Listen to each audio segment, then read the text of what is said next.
আসসালামু আলাইকুম। চলে আসলাম লাবণীস কিচেন থেকে নতুন একটা রেসিপি নিয়ে। আজকে রান্না করব হলো কি ছোটো মাছের চচ্চড়ি, আর এটাকে হাতে মাখিয়ে রান্না করব।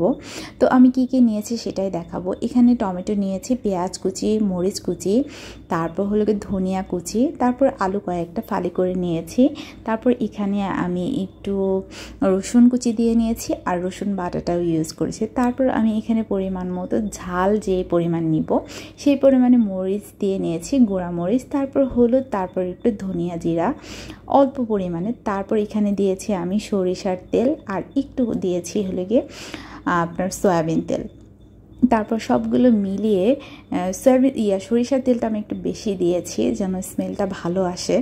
তো সরিষার তেলটা দিলে অনেক বেশি মজা হয়।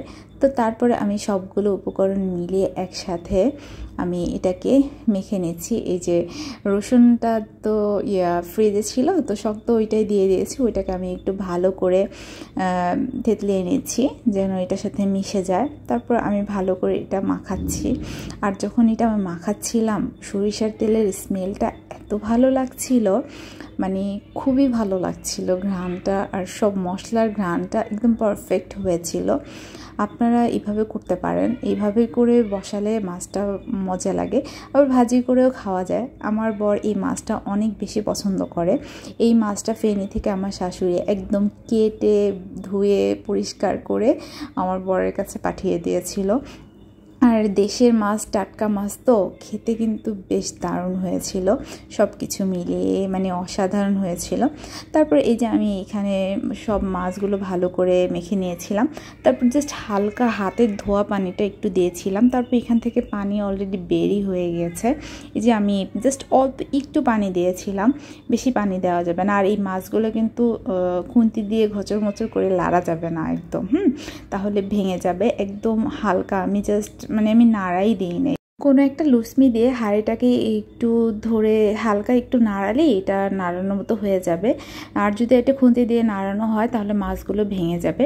তারপর এখানে আমি প্রথমে আমি ধনিয়া কুচি দিয়ে নিয়েছিলাম, তারপরে একটু কাঁচা ধনিয়াটা দিলাম যেন স্মেলটা একটু ভালো আসে। তো এই তো ফাইনালি আমার এই মাছটা হয়ে গেল, আর খেতে কিন্তু অসাধারণ হয়েছিল। তো তারপরে আমি একটু কি করলাম, এই যে কলমি শাকটা, আর কলমি শাকটা আমার বেশ পছন্দ। কলমি শাকটা আমি একটু সিদ্ধ করে নিয়েছি একটু তেল আর লবণ দিয়ে। তারপর এইখানে আমি পেঁয়াজ আর রসুনের বাগার দিলাম। এই তো তারপরে এই তো আমার কলমি শাকটাও হয়ে গেল মাছের পাশাপাশি। তো কলমি শাক আর এই মাছটা দুপুরের খাবারটা কিন্তু বেশ অসাধারণ হয়েছিল। ও আমি ডালও রান্না করেছিলাম, তো ডালটাও বেশ মজা হয়েছিল। তো এই তো আমার কলমি শাকটাও হয়ে গেছে। এতক্ষণ যারা আমার ভিডিওটা দেখেছিলেন সবাইকে অসংখ্য অসংখ্য ধন্যবাদ।